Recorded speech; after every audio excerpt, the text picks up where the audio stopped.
Hello, my friends. Welcome.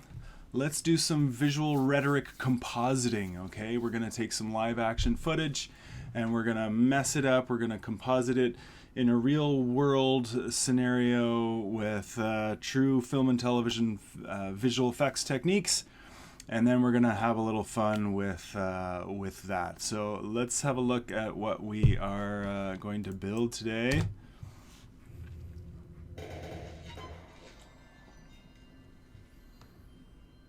All right, so sound effects and all. We've got some.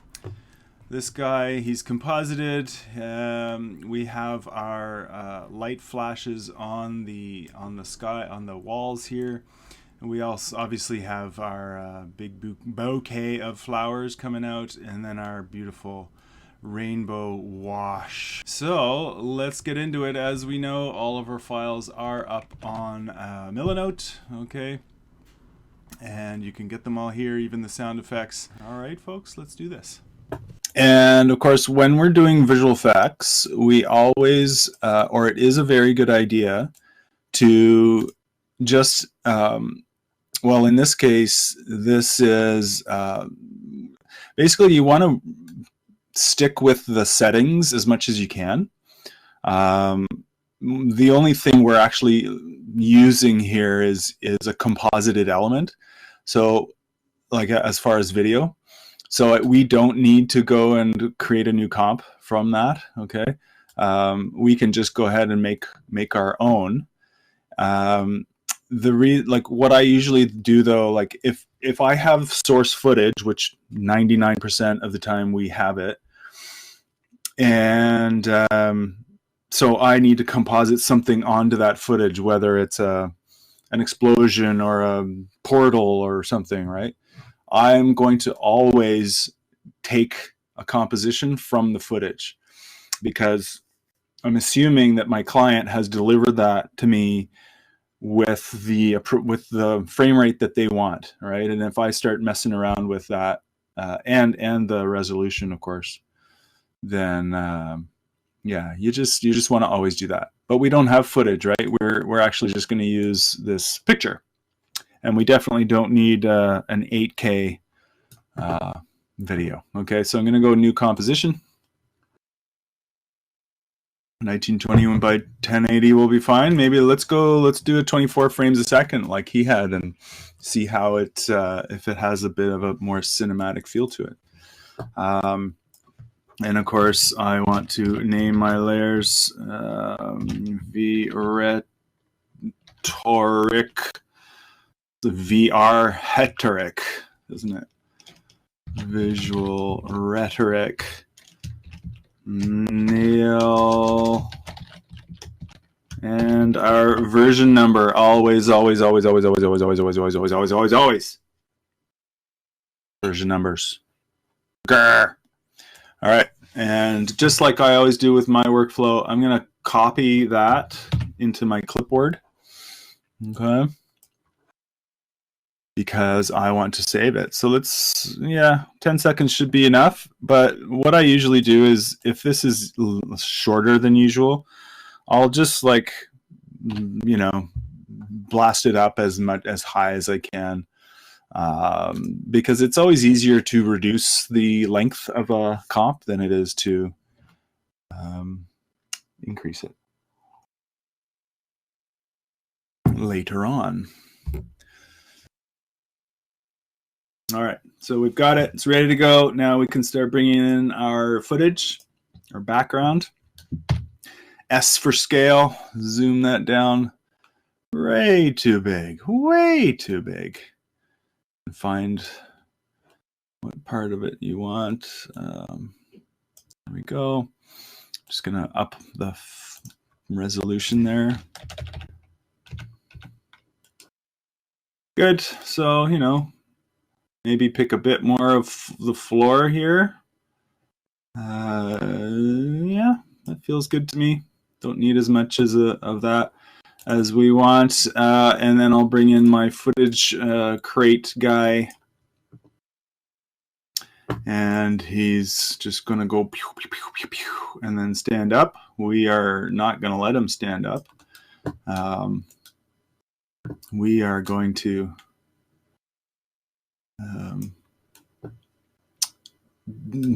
change him, burst him up.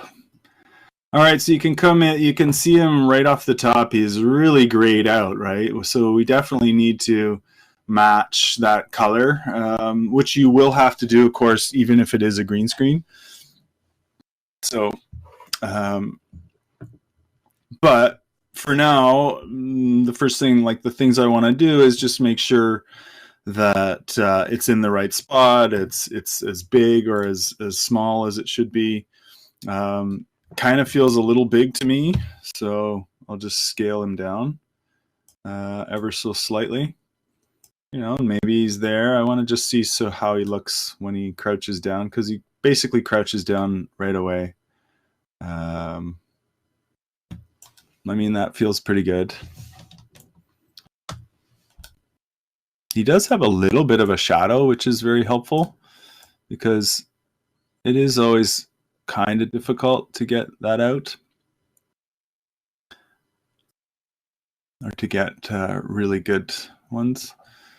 Okay, so yeah, that's good. Yeah, that feels about right for the size for me, and the location. And now, as you can see, I still don't have a file on my hard drive, right? So I'm always, once I have everything set up, I'm going to save it, all right? And because I copy pasted that, I'll just do, change the full name to composite gunshot thing or whatever. And I could do a version number as well in here. You used to have to do version numbers like every time because After Effects was so glitchy. And that's why they have this increment and save option.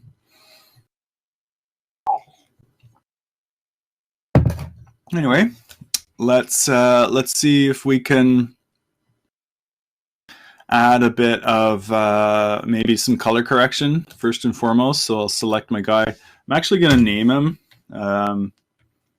just because once we get, it's just always a good idea to name your layers, right? So hit enter, guy, and BG. And, you know, you can change their color and do whatever you want with this, just so it's easier to see. So yeah, my guy, I want to get him a little more composited well as far as color in here.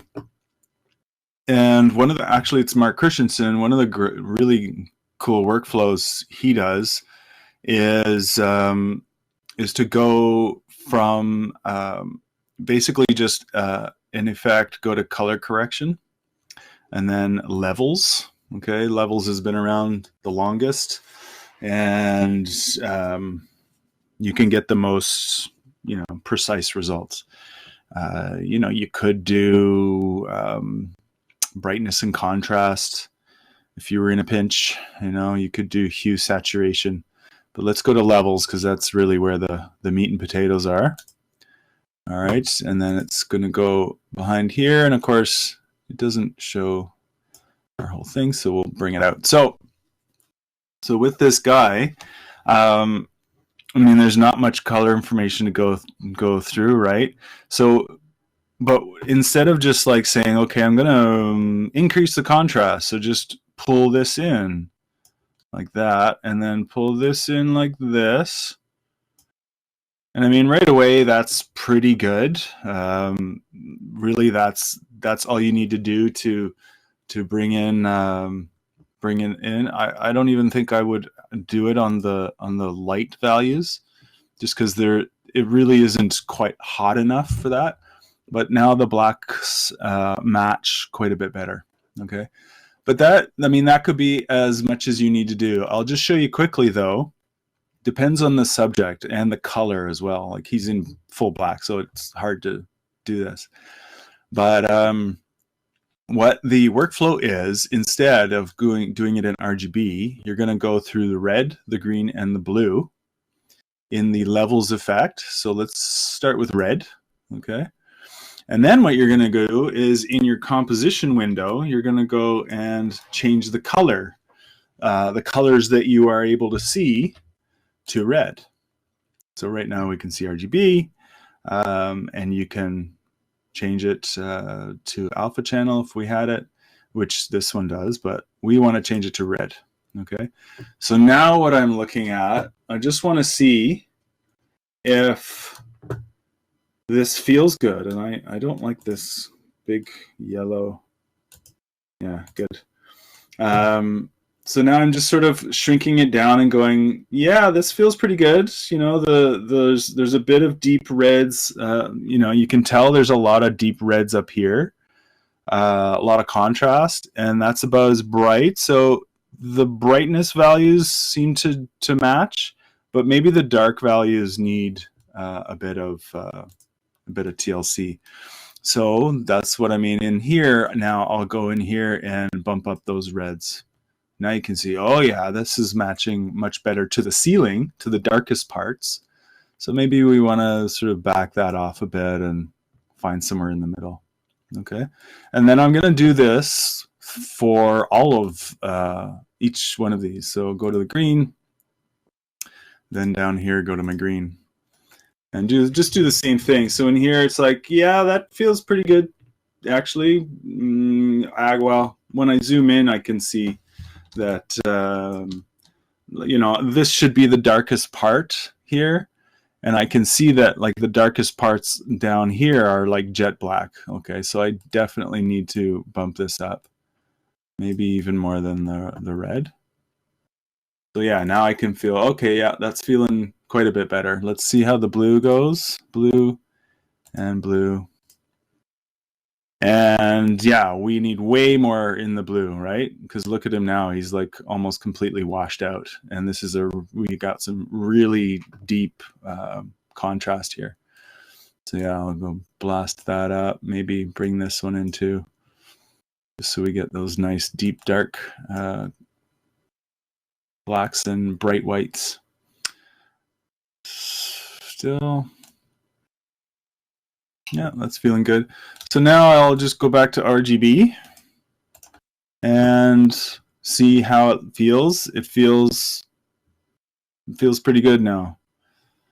Feels like he's sitting in that environment, or at least the color values or the brightness contrast should work. All right. So that's good. I like that. I'm going to save it. Boom. Save. And next thing I think I'll work on is the shadow. Okay, because right now there's nothing going on here, right? So the easiest thing for me to do is actually to duplicate this guy. Yeah, I'll duplicate it. I'll turn his whole body into a shadow and blur it out and stuff, and like distort it, squish it. So I'll do that. Then there's another way that you can just go get an adjustment layer too. So I'll do that after, but first I want to duplicate. So I'm going to duplicate, Control D, and I'll call this guy's shadow. I'm going to take this levels effect off of it because I don't need that. And so here now there's a number of ways that I can turn this into just a completely black version of this. The easiest one is actually in the blend modes. So I'll go down to the bottom, my blend modes, and I believe it's stencil alpha will probably, oh wait, no, not stencil, because it's going to go right through everyone. Yeah, it's just silhouette alpha, I think. Yeah, perfect. So yeah, if I turn that on and off, you can see it's just become a perfect black version of itself. And so now I obviously need to mess around with it. And first of all, I could blur it, right? Effect, blur. We'll just use a simple one, Gaussian or Gaussian blur.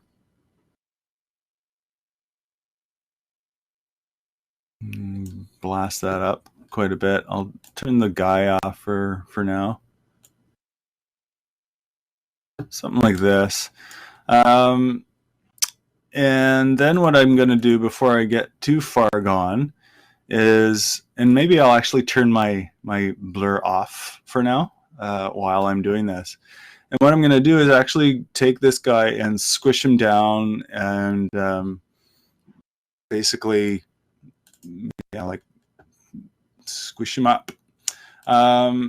There's doesn't look like that when you get this silhouette alpha. It doesn't have anything in it. Did you duplicate the squares?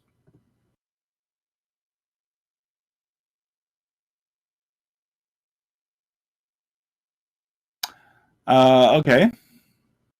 Put it back to normal. And does the guy pop back? If you solo it here, solo the guy's shadow layer, okay? You can change the background of your comp so that we can actually see it. Oh my God, my computer is dying on me. Yeah, I'll just make this something nice and big and bright. Okay, so you have the guy's shadow. You've soloed it, right? I've turned off my blur, just so you know. And I'm going to go in my blend modes down to silhouette alpha.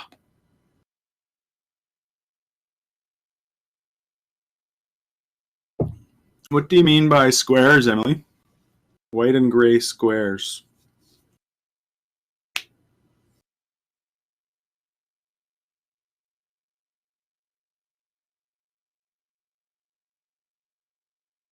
Transparency. I see. Okay. Yeah, so like this kind of thing. That's right there, the toggle transparency. So for yours, you are, but it's inside the guy. So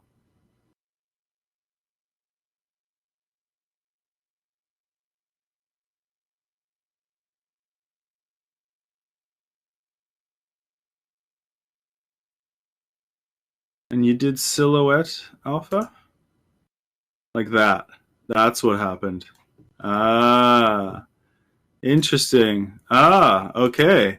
So you were right and I was completely wrong because I thought it was black because my background was black, right? And when I changed it to yellow, now I'm like, oh, I see.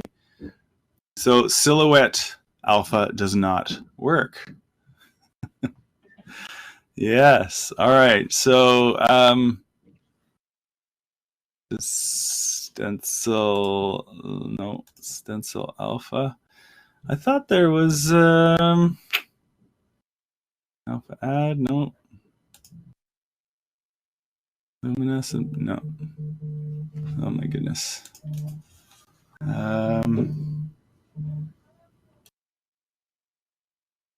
Sorry about that. Yeah. Well, it's not a big deal. Silhouette alpha. Huh. Maybe you can have it reversed. It doesn't matter. Like there are, yeah. Oh, darken. No, because we wanted to just be fully black and silhouette alpha. Qu'est-ce que c'est? Anyway, oh, is it here? Subtract? No, it doesn't. Weird.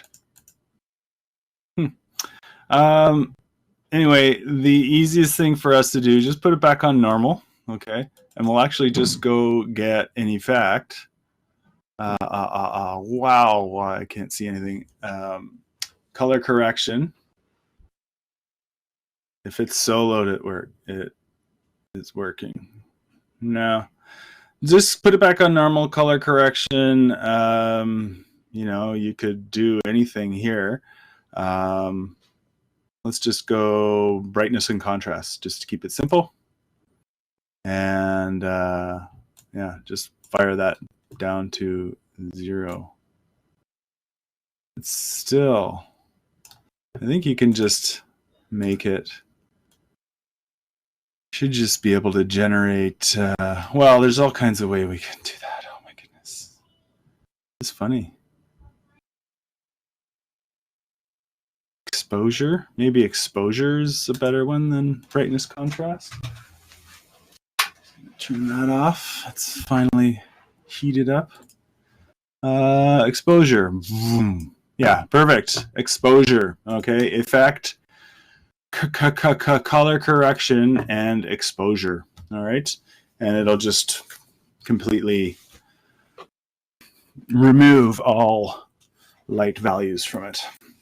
Nice and simple, right? All right. So we have a guy's shadow, and now I'll just take this blur and put it back on.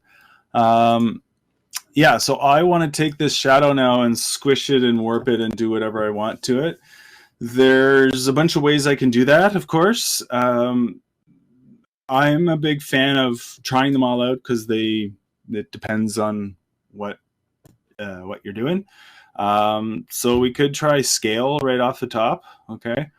And I'll deselect this, and I'll just remove. Oh, that's okay. So I was going to squish the Y, but because the anchor point is in the middle, that's not going to work. So just go grab your anchor point / pan behind tool. Okay, I gotta take this, folks. Sorry, I'll be right with you.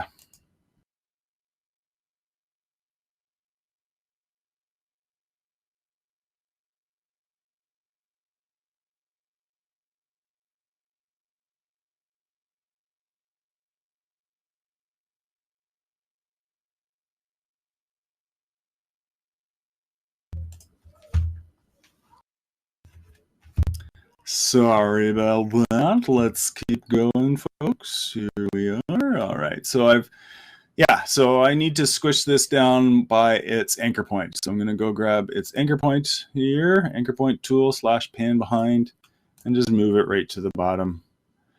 So that now when I go down to the scale and squish it, you can see I'll basically do it right over, so that it's like -14 or something. And then in here now we can kind of move it around. And of course, once we blur it and we take its opacity down, right? Because right now, I mean, this is like way too hot, way too dark for a real guy. And of course, shadow should be underneath, right? That might feel a little better. Maybe I'll squish it. Maybe it's not so much. Maybe it's more like this. It's not going to be perfect, right? Because this guy is technically moving his foot back in Z space, but he's not in actual space, right? He's a flat object. So we could warp this and push it if we really needed to be exact about it. But really what we want to do is just give the hint of a shadow, right? So so right now it's way too hot, of course. And so I'll just hit opacity and bring it down. Maybe even play with a blend mode. It could be multiply or darken.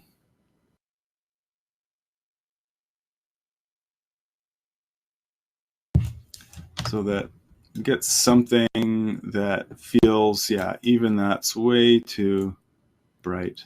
Okay, just the hint, so that, you know, and even more blur maybe.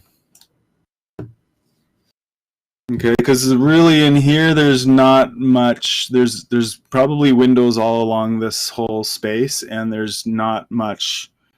Like I'm looking for a hard shadow, and I don't see one anywhere. So, okay, so something like that might really help. Take that. How did I put it on the floor? So I just took the. I basically just scaled it. Okay, you can see my scale. So I, like I mentioned, I put the anchor point down by his feet, and then I went to my scale and I just like scaled it down basically all the way through so that it's kind of facing forward, kind of something like that. And I really don't like that back foot, but so something like this, and yeah, like there you go. So mine's at 87 and minus 14. And just because of that little X, because we're using the person's body and how, then our shadow is going to, you know, match. Except the only thing I don't like is that the shadow here is, it's picking up the muzzle flash, right? Which we don't want. We don't want a shadow created from a muzzle flash. We want the we want it to brighten up. So that'll be something. Maybe we come in here, and you know what? Since I know he's pretty much not moving at this point, and I guess I don't want it there either. Watch this. So I'm going to go down to this point just before he shoots. And I will basically freeze time on this thing. I could use a mask and mask it out, but actually what I'm going to do is freeze frame it, or at least try. So right click, time, enable time remapping. Has anyone played with this yet? It's a lot of fun.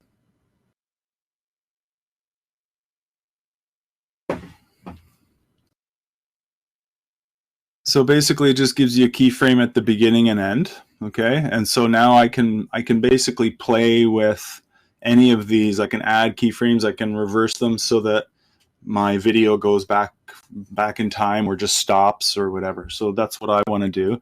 So I'm going to make a keyframe right before he shoots, and then right before he moves again, maybe here, I'll make another keyframe.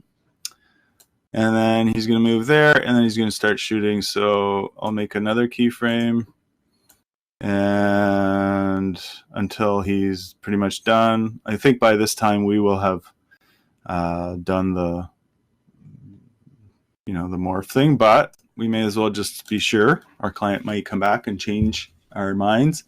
So now in here, I don't want it to play, right? And within here. So easily just grab this guy and toggle hold. Okay, and basically now this shadow is not going to play up until it's going to pop though, which I don't really like. And then in here, same thing. So right click, toggle hold. Maybe I'll have these easy ease so that there's a bit less of a pop.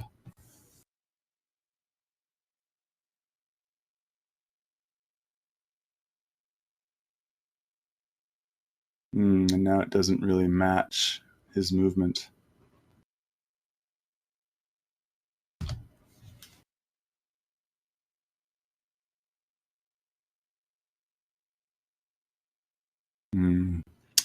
Don't like the popping or the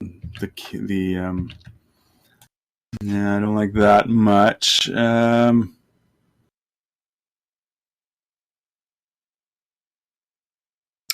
However, because it's a very subtle thing, it shouldn't affect us. Anyway, so yeah, basically now I've literally just frozen time on our shadows so that we don't get any shadowed muzzle flash. All right, I'm going to save it there. All right, are we good? Any questions so far? Danielle, did you get the, were you able to get the shadow going? The other thing you can do, of course, is have like a regular.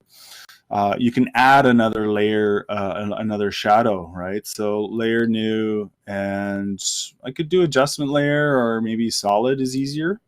It depends. Like an adjustment layer is basically just an empty see-through layer that I would have to add an effect to, which might just once, because we're adding effects again and again, it might just get heavy. So let's try a solid in this case. We'll just go fully black here, and I'll call it shadow number 2. And with this one, I'll just go grab my ellipse tool and make a little sort of plunk on the floor here. Obviously, we need it to be underneath him. And now I can say, okay, so let's feather this out quite a bit. I'm going to take off the toggle mask visibility so I can see it there. And maybe play with a blend mode. Let's try darken. And then our opacity. Okay, so now at least there's just a little sort of more, and this really could be smaller actually. Let's pull that in there. I might even put it on top of his feet in this case.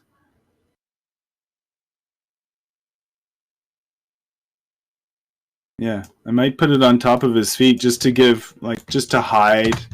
Yeah, it's a little dark though, isn't it? I could probably even bring this one down too. This is the life of a compositor, my friends. This is what all those VFX artists and all those TV shows and films do. We pick and just like mess with pickles. We mess with pickles and sometimes pixels to make sure that our stuff looks good. All right, so there you go. I'm happy with the shadow now, and we can move on. The next thing I want to do is try to match the muzzle flashes, right? So basically from about this stage, I'll use page down to get to this stage. So I have one there, okay? And in this case, it's up to me how I want to handle this.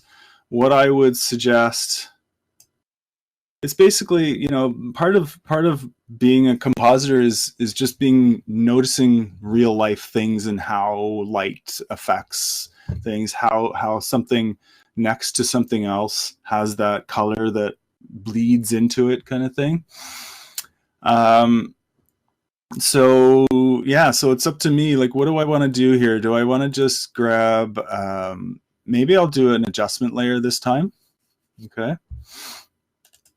And it just goes over everything. I'm going to call it muzzle flash reflection, maybe.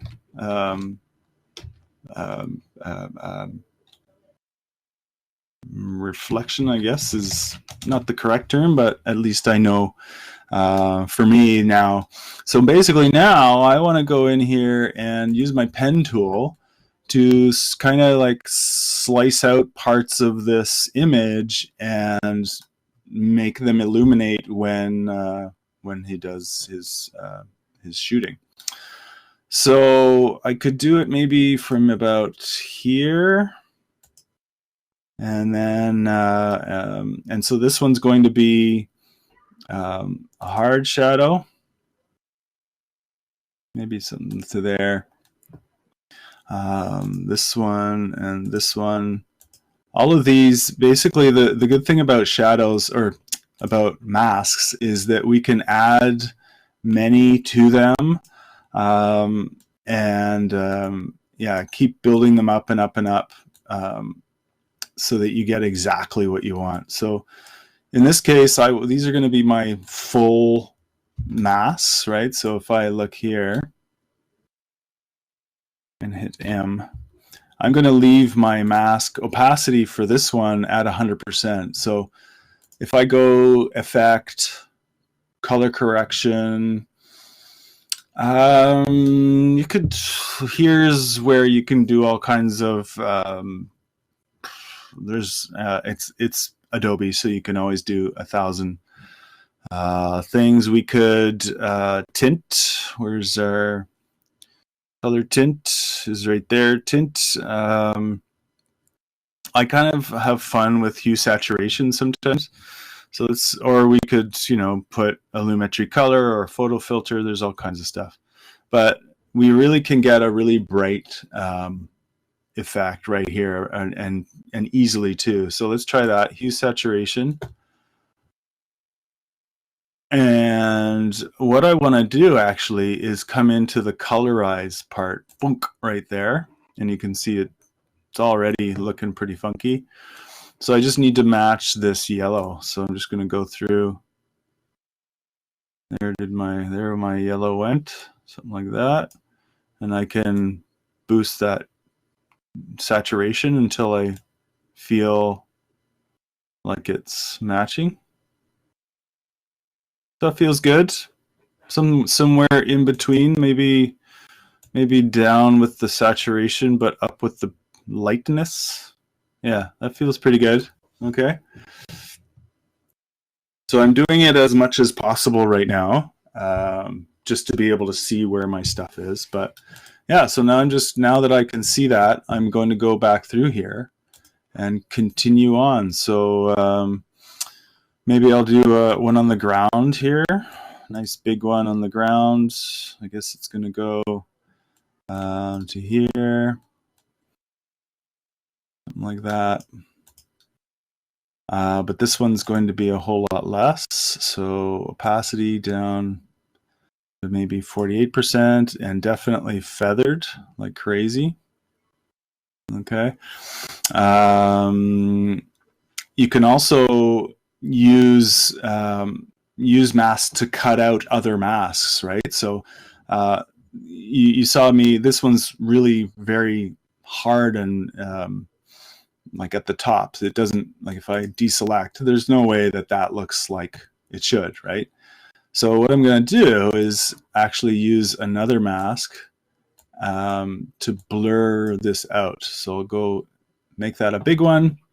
I'm going to make it a subtractive mask, and then I'm going to blur it up like crazy. My mask feather. So you can see now I basically cut out and softened that area. Okay, and I'll do the same thing. Duplicate this one, mask 5 now, and I'll move it up to this guy up here. Okay, so yeah, basically this is what we're doing as compositors too. We're going on top of this stuff. Maybe this one's a little bit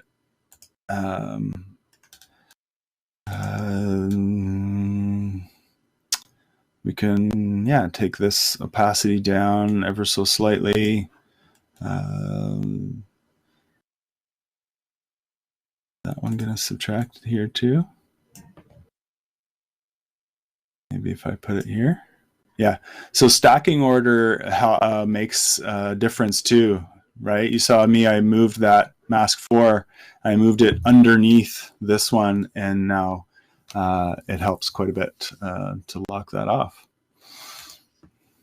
All right, so yeah, there you go. I've got a bit of a muzzle flashy kind of thing here. Maybe I would come in here and do a small one up on this size, maybe around there. I don't know what's going on in there, but maybe that's a doorway or something. And then again, come in here, take that feather up a bit and the opacity way, way down. So it's just a hint on that top one there. Yeah, that feels pretty good. Okay.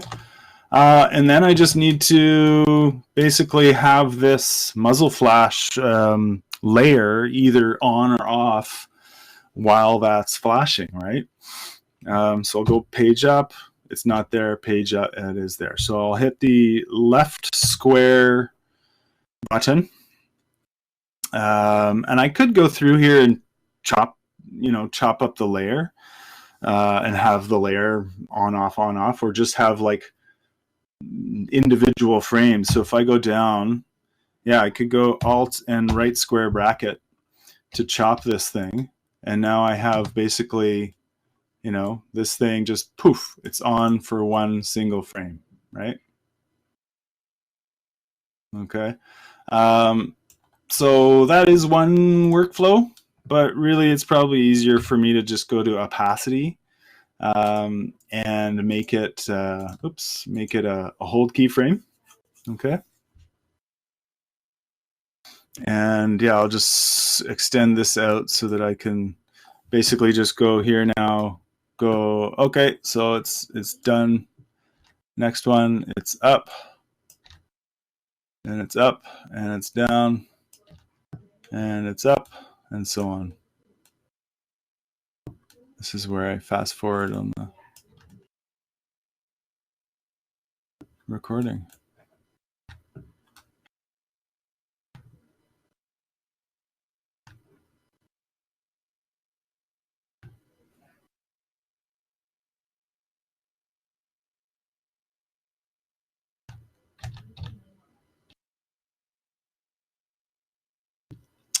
I right-clicked on it, and I said toggle hold. So basically, that's just going to be an on-off switch, right? So it'll hold till the next keyframe, and whatever that keyframe is, it's going to pop to that one.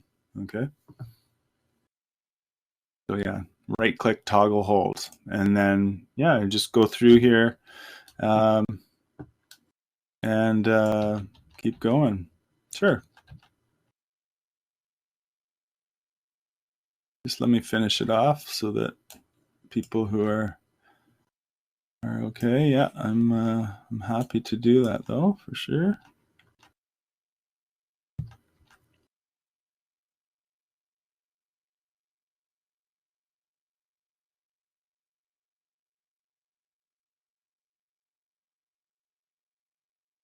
A lot of shooting.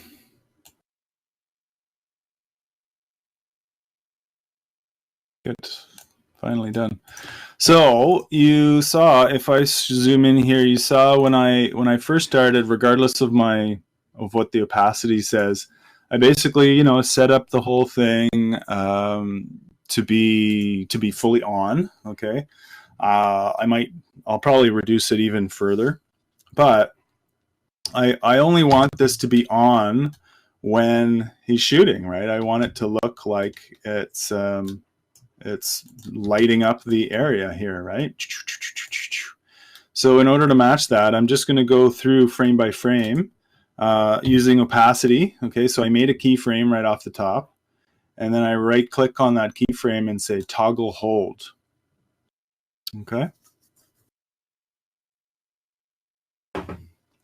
And what that does is basically just, it's either on or off. And so it's on, and then I basically just go down to 0. The first way to do that, yeah, well, what I'll do is I'll duplicate this, and I'll hide that, and I'll take the T off. So yeah, is this where you want me to go from? So it's basically on for the whole time, right? Is that what you're asking, Tatjana? Good. So yeah, it's on there. I could trim this and have multiple, like 20 different layers of that are a single frame long. That's one workflow, and that works, right? It might just be like it might be easier because you're just Control D and moving it forward. But I think for simplicity's sake, what I might do is just hit T for opacity, or just twirl down into it and make a keyframe for the opacity. Okay. Oh, and make sure I'm on the right one. Okay. And I will right click on that because right now it's a linear keyframe and I don't want that. I want it to be either on or off.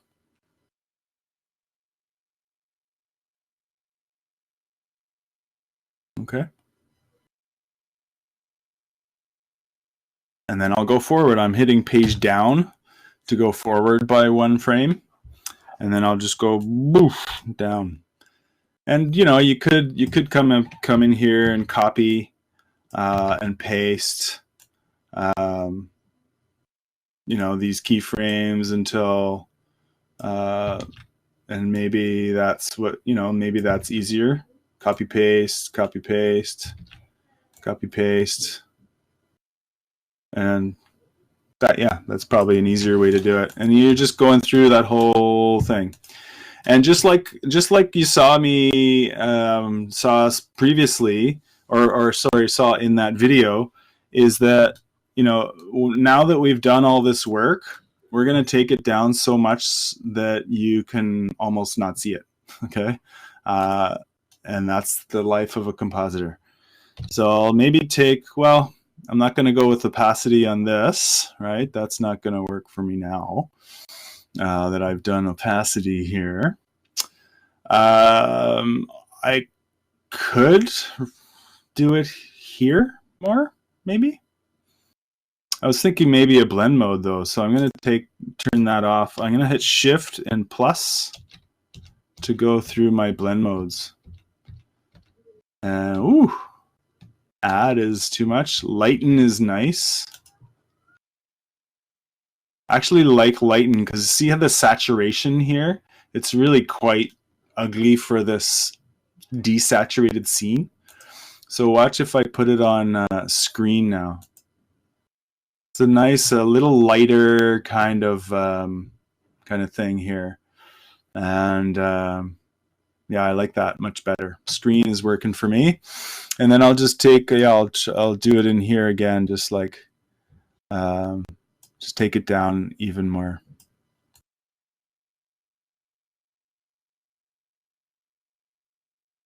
Something like that.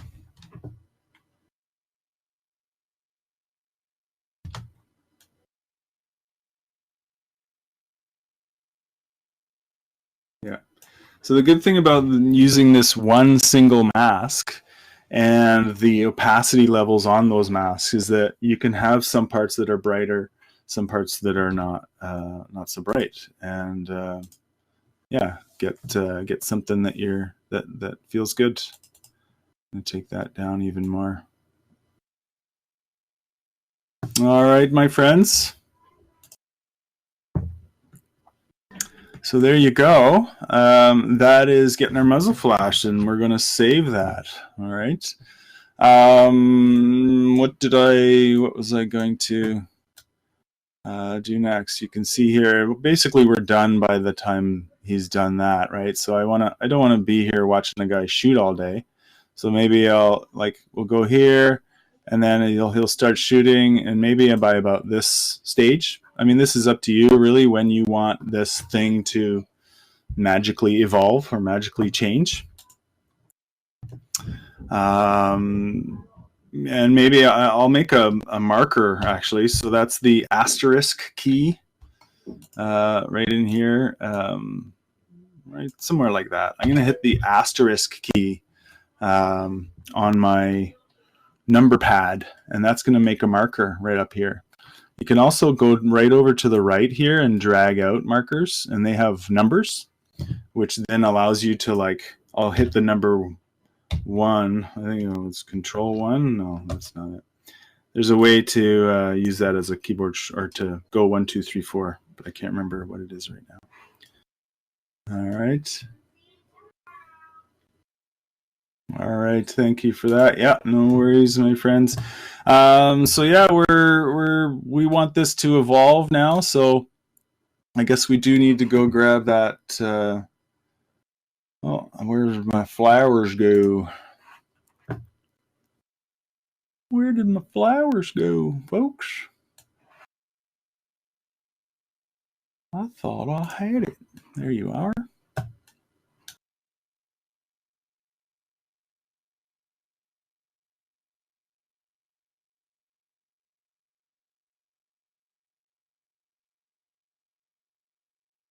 That's what I did wrong last time. Let's review and see where we what we did with this. Oh yeah, I haven't done the.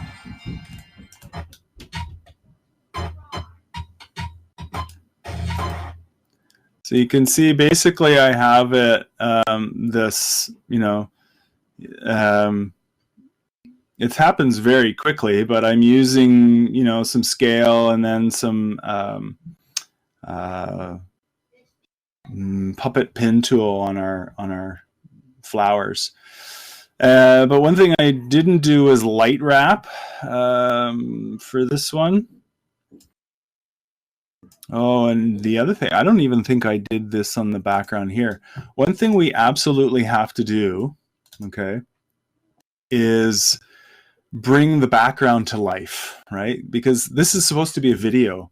So when you're compositing elements that don't have any, that are not filmed, then the pixels on that are completely still, right? As compared to the video footage that has things that are moving, right, the whole time.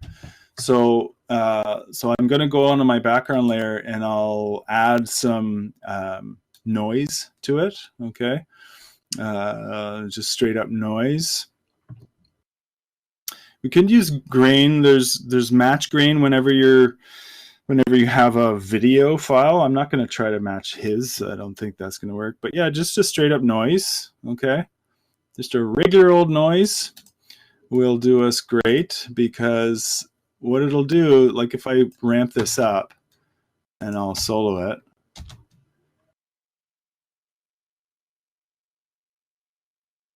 Come on, computer, you can do it. What in the heck is going on? Look at that, it's going backwards. Yeah, so you can see here, I'll do B and N. So you see what this noise is doing, right? And that's what footage has on it. Obviously not this much, but any footage you ever take, even if it's on a red 8K, will have some noise, right? Because there's atmosphere in between the lens and the surface. Okay, so we need to bring it to life. So I forgot about that. So we'll just ramp that. And depending on the size of your element or the size of your picture, like this is a huge picture, so I probably need more noise to even just see it. Like usually 3-4 is more than enough, but it depends on various factors. Come on, show it to me. Show me my noise. It's really having a hard time today. Yeah, so just a little bit of movement, right? It's very subtle, but it brings this environment to life. Okay. The other thing is that this is a picture, a very high resolution picture, and if I take this off now, you'll see he's actually quite blurry compared to everything in this picture, right? So that's another thing I would want to do here, is just blur it out just slightly. Okay. So just, yeah, regular old blur. And you could do a camera lens blur to get fancy if you wanted to, but I'll just keep it simple and do a regular old Gaussian. And obviously, again, it'll depend on how much is going on, but also the stacking order again makes a big difference. Okay. So yeah, that's too much. Just a little bit. And yeah, stacking order of what, like basically it's the reverse of your layers. So whatever comes first up here will then have the second one applied to it. Okay, so this has noise applied to the Gaussian blur. Anyway, so yeah, a nice little trick for you: Gaussian blur and noise, and I'll be coming back to that for your final assignments too. All right, so yeah, let's get on to our blowing this thing up into a flower. I'm gonna bring in. I can't remember if I separated some of the layers on this flowers. So what I'm going to do, just to make sure, I'm going to bring in the flowers as a composition retain layer sizes. Okay.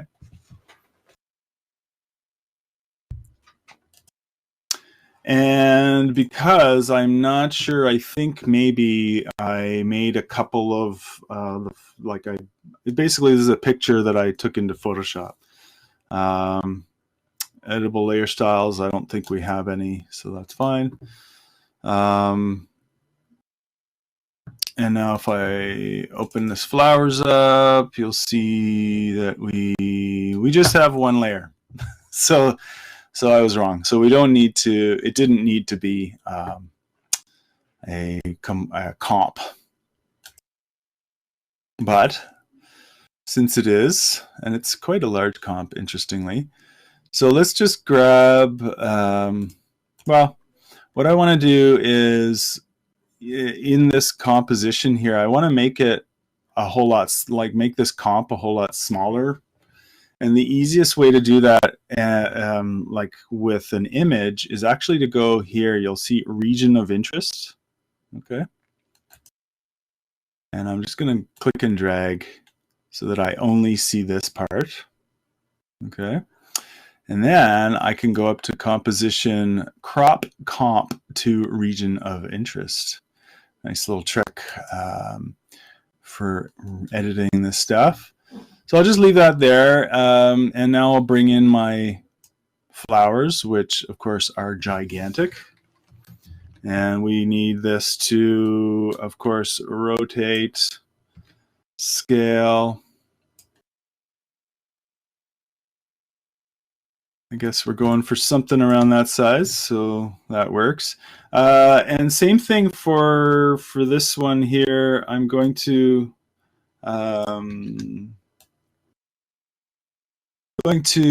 have it scale up from this point here. So I want to move the anchor point again. So right up at the top, grab your tool and bring it to the beginning or to the start. And so now, yeah, if I go and I grab this, that's going to happen, or I can leave them together and it's going to scale up from that point. Wow, wow, wow, wow. All right. So yeah, I know that this is the point in my video that I want this to happen. So I'm just going to start messing around. I'll go to scale here, maybe a little bit of rotation, but I'm going to use the puppet pin tool to give some life to this thing. Okay. So yeah, we definitely, maybe I'll try to find its sort of biggest point. Maybe it's like that. So it really takes over the whole space. And actually this whole time we can be doing a camera move, sort of a camera push in if we wanted. So that's going to be my final spot. Oops. So yeah, we want to scale that down from nothing, basically. And I want that to happen really fast, like 1, 2, 3, 4, maybe 4 frames. We'll see in a second how much that is. And I'll actually scale this up. So I'm going to copy paste this final frame, and then go and scale it so that basically we've got it.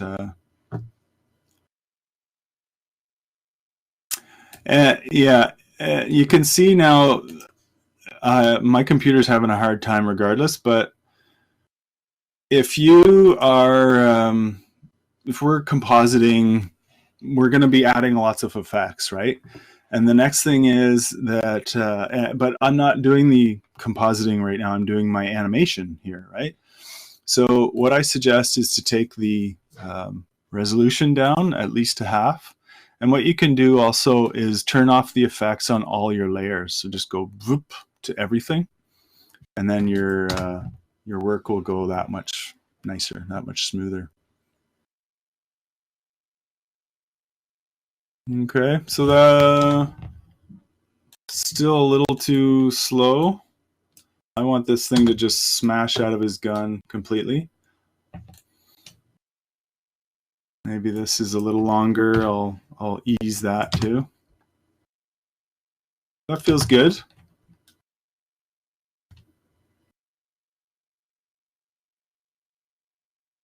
All right, bonk like this. I could maybe do a little masking here if I cared about the where this, you know, that this thing is easily able to be seen.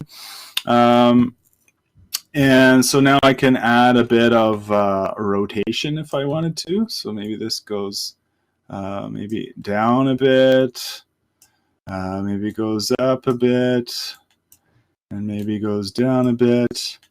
And I definitely want to ease these ones. Yeah, obviously way too fast.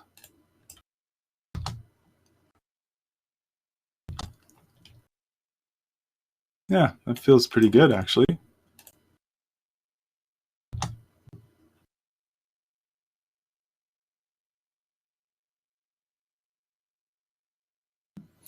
All right, so we have, you know, a little bit of life here, boink, okay. But we want to give it even more, all right? So I'm going to save that there. And I'm going to go up basically to about maybe this position here. And I'm going to go get my puppet pin tool, which is a really, really fun tool. Has anyone played with this?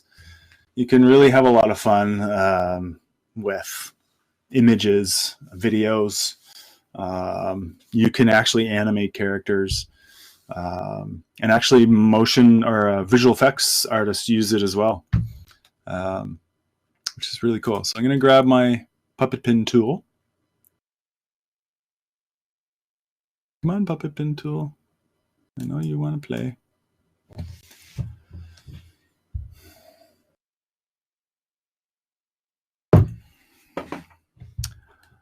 Come on. Great. Good. All right. Maybe I'll have to give you a tutorial on puppet pinning. I suppose oh, no, bop. Oh wow, we lost After Effects completely. So I'm glad that I saved my work just now. I shall pause the recording there. Yes, of course. Thank you, Miriam. So I've got my computer back, and I went and got my puppet pin tool. I think I set it to about, I started at my rest position, okay? Puppet wrap tool. Oh, cool. Puppet wrap. I don't think I've played with the puppet wrap tool. That sounds fun. I'll have to check it out. So yeah, you're just going click, click, click to create them. If you hit U on your keyboard, you'll see that you've created keyframes. And now if you go back and forth and play with these, like I can go from here now, I can select all of these again, copy, paste, and now it's gone back to normal, right? Or, oops, I don't want to move all of them just yet. If you have them all selected, it's going to do that. So yeah, I can just kind of, you know, and they actually have like Bezier, like it's basically giving you a motion path here to play with. So I'll just take these off, F9 them. Maybe these ones I'll F9 too. And of course, you can. The great thing about it is you can stagger these a little bit to give even more life.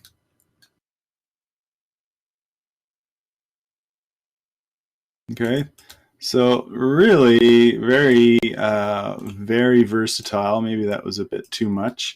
Do that part again. Yeah, so it's pretty straightforward. I'll just delete that puppet completely, and I'll go and grab my puppet pin tool, and I'll go click, click, click, and click. I could do another one in the middle, and I'll hit U on my keyboard, and you can see I have keyframes right at that point. So now I can go back and forward. Maybe I'll go to where it's being blasted out and push these kind of thing. You know, warp it, mash it all up in there. And then after it shoots out, maybe this has gone up, this has gone down. Well, that one will have to stay. Maybe this has gone forward, you know, so it's kind of warping just a bit. And then again, I'll go back here, bring these ones around. So, and you can actually see if I change my my puppet, my layer, now you can see that we have these keyframes here, right? The motion path, sorry, of my my work. I'll make it yellow so it's even easier to see. Yeah. So yeah, this is the fun thing about the thing. I could go and take this. Oh, it's not going to let me do that. Interesting. So how do I pull these Bezier handles out? Yeah, I mean, it's super cool, super fun, and you know, even if you just have it subtle, it'll add a bit of life. So I'll just go basically just do them with all of them, the thing, and maybe give these a bit more interest, some kind of visual interest. All right, so it really does, it can make a huge difference. It's a really good, easy way. You know, you don't have to worry about or rely on vector graphics like shape layers to be able to actually morph things. You can morph anything you want. And it's quite, I mean, it looks really good, right? You can't go too far. You will start to get, you know, funky results, but yeah, and if you want to move them again, you got to go back to your pen tool, and now you can see I can grab all of these, you know, get something a little more realistic there. All right, so that'll come maybe to rest, something like this.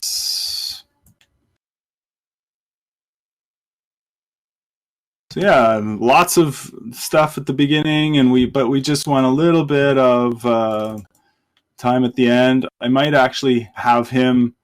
Oh, I forgot. Like, he's not supposed to be continuing to fire anymore, right? And I know I need to do that. Perfect.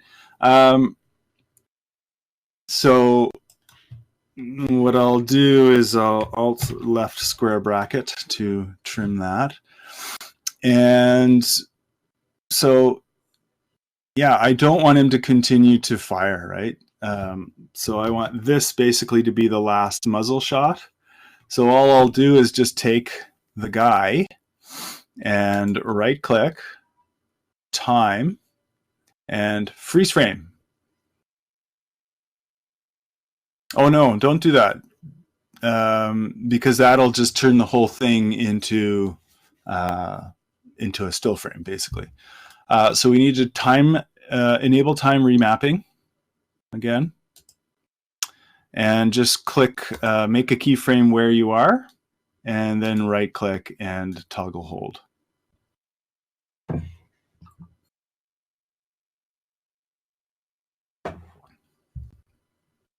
Okay. So now I know this guy's going to do his whole business, but then right at this point, he's going to stop doing stop his silliness, and we can transform this whole space into something fun. All right. And I guess I'll have to do that same thing with the guy, with this one. Paste. Yeah.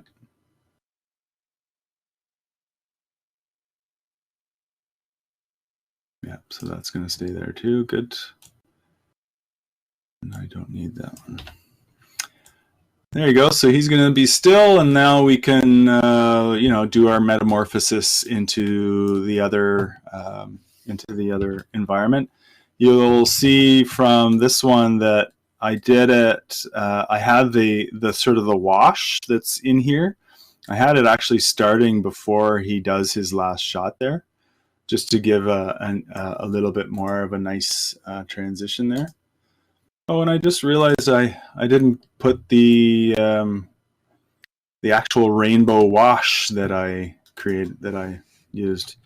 So rainbow paint, painted rainbow, I guess. And actually, instead of just using Google, just go to Pexels. It's just the easiest thing to do. Rainbow paint. So yeah, I'm looking for something that can come in like this. This is kind of perfect. Actually, I think I'll use that. But it's always good to go and see what else is in there. That might be fun. Or whatever you want, right? This is where it's just do your fun thing. But I'm going to use this one. Just in case you would like to grab it. And just when you're doing don't click free download, because what it's going to do is download the original. We don't need that, right? We probably don't even need, maybe the small one will work. But, if you're developing a library of stuff, you want something relatively big. Steve Johnson from Pexels. Oops. Save file. Why can't I do this? There we go.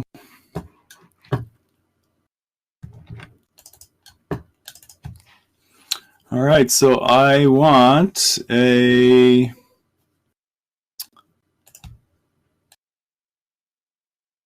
use this now as a transition to my new background, my new beautiful, or use it as a wash on him. I guess I could bring in my new background to know exactly, where it's going to be. Basically, we're going to blast into this spot. And we definitely don't need it to be so big.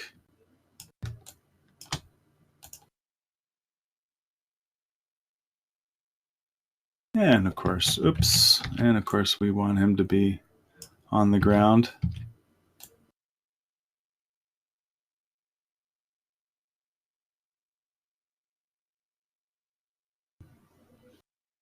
That feels good. Who knows? Does that feel good?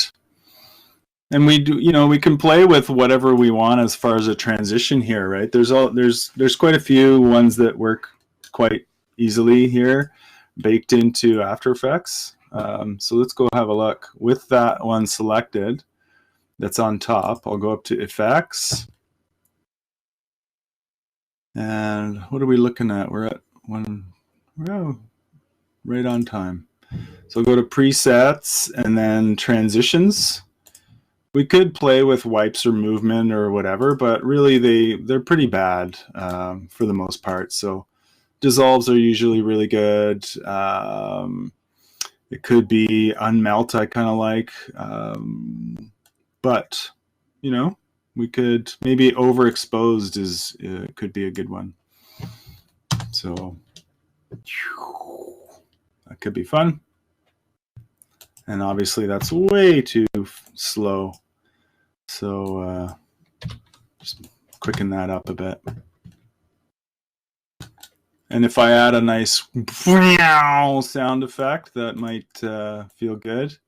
And actually what I'm going to do is go into that graph editor and have it blast us in the face, but then take a while to move on.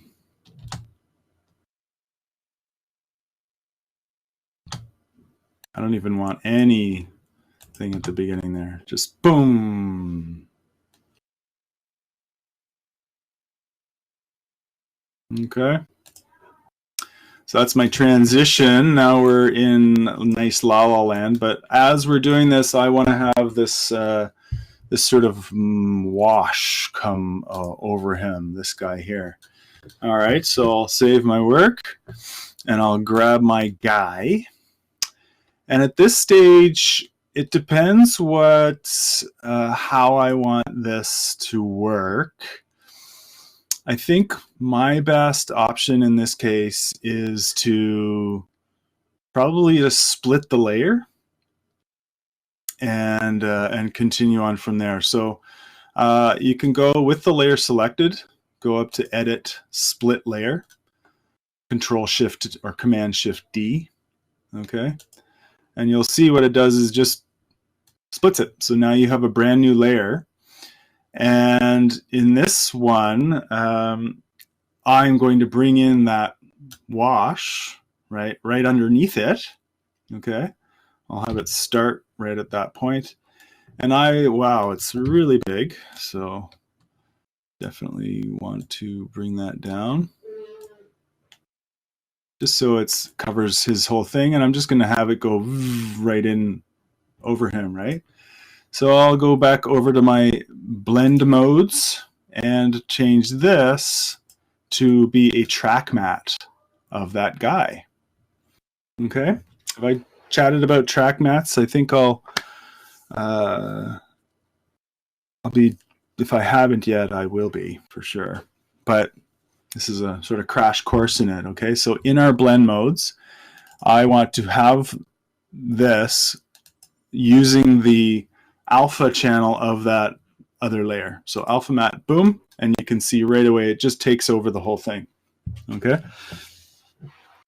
So now I can take this positional keyframe, and that'll be maybe I'll put it over from there, and then as it goes through here, it's going to go just going to be moving the whole time. It's going to be gorgeous. All right. So, obviously this doesn't work, right? It just disappears and waits for the thing to come in, which I'll just line it up so it's right there.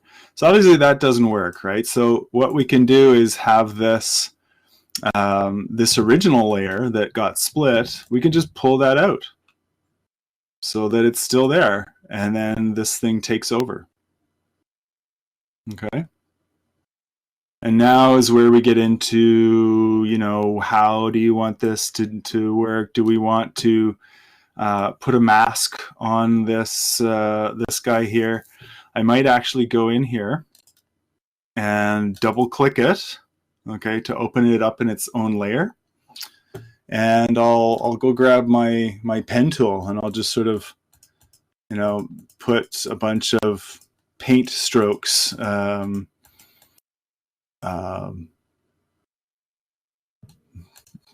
paint stroke looking masks around it. And now if I go back here, now when it comes in, it'll look a little more like it's painted elements. It's not terribly good. There's a whole lot more things we can do to help this feel much better, feel more realistic, including a displacement map, which is a lot of fun. I love the displacement map. It's basically my favorite. But we could also, take this thing and maybe maybe it's on a blend mode of like hard light. And so we're still seeing this, the original guy through there, right? Maybe we duplicate it so that we have one that's on additive, but maybe, less opaque kind of thing. And then we do another one that's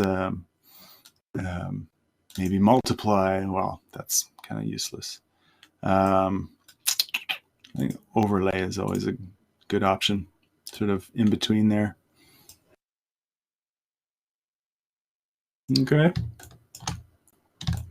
So that's your blast into that. I'll just leave that going. So yeah, we have our blast. He comes into our new environment, and we can put some finishing touches here of well, what I was going to say was a camera move. So just a slow push in camera move as this happens. So layer camera, layer new camera. I don't think anyone's shown you this yet, but we can do a very, I'll get into cameras in more detail, but I'll just leave it as a one node camera. Okay. And really all it's going to do, and the other thing is that it doesn't affect 2D layers. So we need to go back to our switches and make all of these 3D layers. Oh boy, what did I do?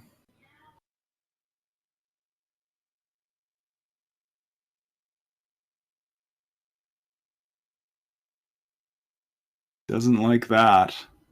Maybe instead of a camera, we use a fake camera. I'm going to go layer new null object. Okay. And I'm going to grab everything and I'm going to parent it to that null. And now the null I can scale and position through my scene. So this guy's here. I'll have him doing this. And then maybe around here, I'll have him start zooming in until we get to about there. So now I can just scale this up and move it over so that we're kind of zooming into our guy here. Maybe F9 there.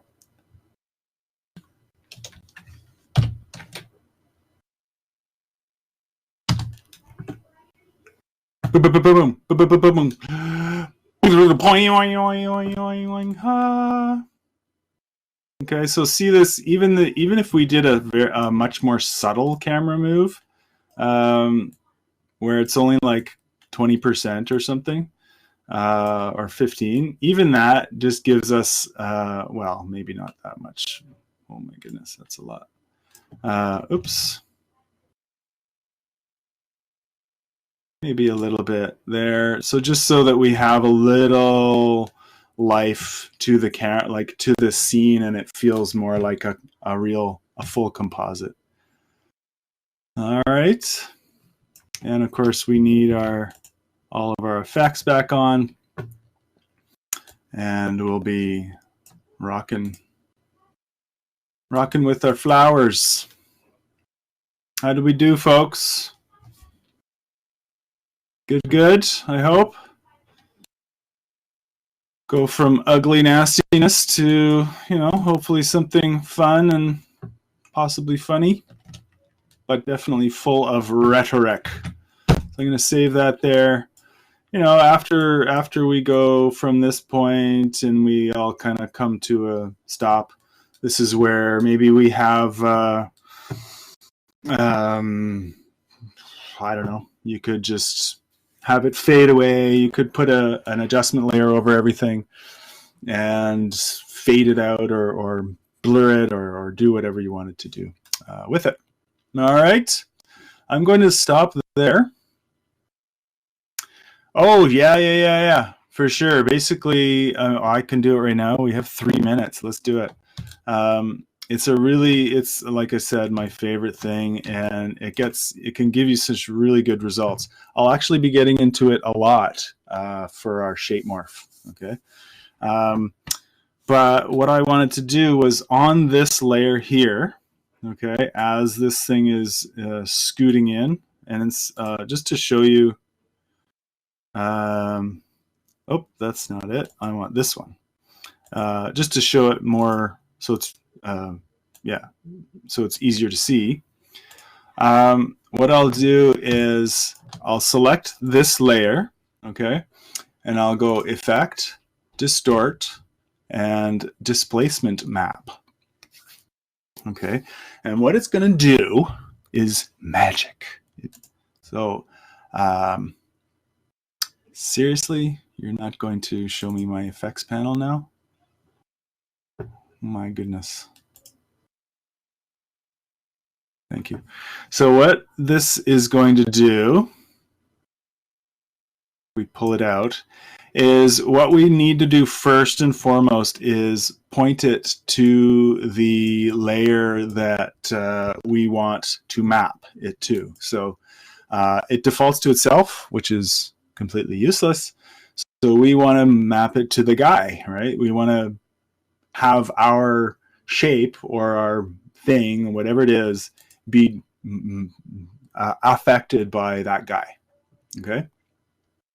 So right now it's not going to be doing too much there, and because of the content of this guy, it might not be overly dramatic a result, but instead of horizontal and vertical displacement being sourced by red and green, maybe we go to luminance in this case, because there really isn't any color. And then I can bump this up. So we get a little bit. Now it's hard to tell, right? So what I'll do is I'll just start this here.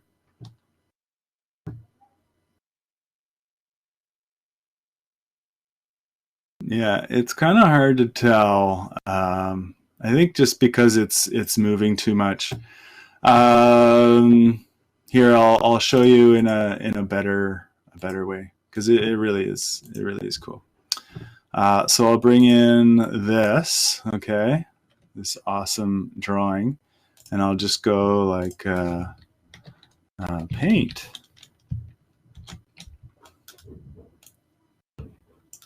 All right. And with this selected, same thing, displacement map, and I'll point it to the pexels thing, and I guess this one we can change. We can keep it there. But basically, what it does is now, if I take this positional keyframe and I move this around, why aren't you? Maybe we need to. Maybe it's the saturation levels or the hue. We could do the hue as well. So yeah, now if this thing, actually, is it this one? Yeah. Now when this thing moves, it's going to be affected by the elements beneath it. Okay. And it'll make more sense next time. But it really can add some really neat stuff, and especially for the composites. I didn't do light wrap, I just remembered, but I will. If you remind me next week, I'll post a light wrap tutorial in. I'll do that right now, but in that VFX composite thing. All right, so I'll leave it there, my friends.